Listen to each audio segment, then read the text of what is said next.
What's going on, guys? It is Tony from Lone Wolf Paintball. Today we are talking the brand new line of triggers for the Dye DSR Plus. And why? 'Cause it's the best source for triggers. That's LoneWolfPaintball.com, of course. All right, we're going top down now. They came out with 5 new triggers for the DSR Plus and also the M3 as well. So, Mark, you want to start over here or over here? Where you want to start? You're right. My right. So you've got the rake trigger here. Next up, you've got the fang trigger. Then you're looking at the double reverse, which that one's a wild one. And then we've got the Scythe 2.0. And then you've got the lightning. So we're going to do a quick hopefully a quick install video on the DSR Plus. Which one do you want me to put in, Mark? Oh, let's do the Scythe 2.0. You want to do the Scythe 2.0, this one? Sure. Or you want to do the lightning? Oh, lightning's cool too, either one. Okay, well, I like the double. I like the little double. Okay, we'll throw in the lightning. You're going to need a 5/64, so we're going to put these off to the side for now, okay? Don't mix them up. I'm not gonna. No shuffle. You can't get that double reverse mixed up, I can tell you that much.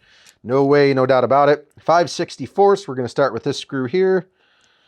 So right above the original trigger, and then I'm going to flip it over to the other side and do that same screw, top side of the trigger.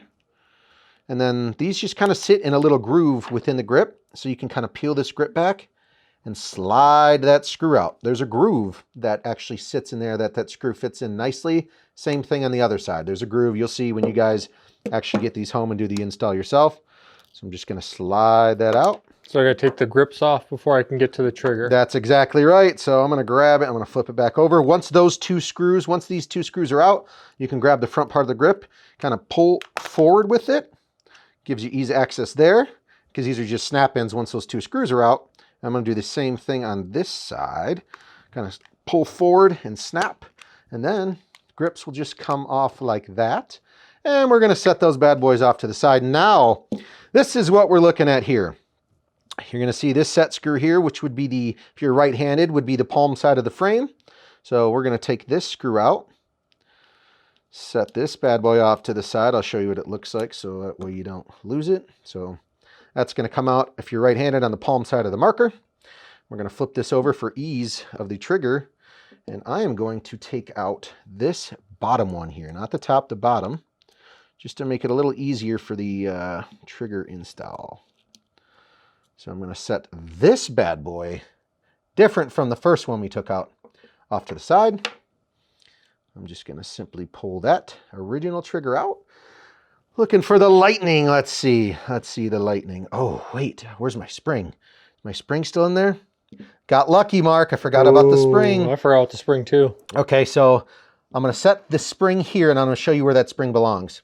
So this spring is going to go right here. That's going to be obviously the new trigger, and it's going to sit on that groove. So this spring is going to be, oh my gosh, it's magnetic, is going to go right here once this trigger installed. So it's going to go right around that housing, right around there. So now let's get this in here. So be very careful you don't lose the spring, guys, because without the spring, right, it ain't going to trigger. Let me make sure I got it adjusted the right way. Okay, so that looks better to me. I'm going to put in this original screw that held the trigger in first. Then I'm going to worry about the spring. So let's just screw that in. And then I'm going to be putting the spring. So now you'll be able to see in there. Let me push this back. Spring is going to go right into that groove. So my hands are going to get in the way here, Mark. Just don't you worry about it. So spring is in. Now I'm going to flip this back over carefully and put this screw back in.